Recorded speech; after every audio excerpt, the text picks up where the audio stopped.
এসছি ঝাড়খণ্ডের গিরিডি জেলার পারসনাথে। এর উচ্চতা হলো ১৩৬৫ মিটার বা ৪,৪৭৮ ফিট। এটা ঝাড়খণ্ডের সবথেকে উঁচু পাহাড়। পারসনাথ হলো জৈনদের মন্দির। এর নাম হয়েছে ২৩ নম্বর তীর্থঙ্করের নাম অনুযায়ী। এই পাহাড়ে ট্রেকিং করতে ৪ ঘন্টার মতন সময় লাগে। উপর থেকে এর দৃশ্য অসাধারণ। এই দুর্গম পথ মানে কেউ ডলি নিয়ে যায়, আবার কেউ বাইকে যায়।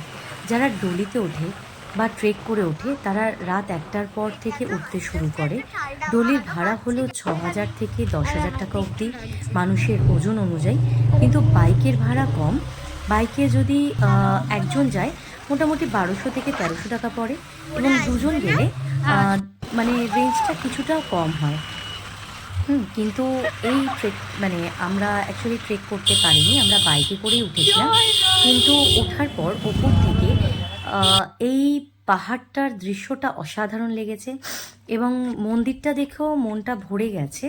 মানে ভীষণ শান্তি লাগছিল এখানে, অদ্ভুত একটা মানে শান্তির পরিবেশ ছিল।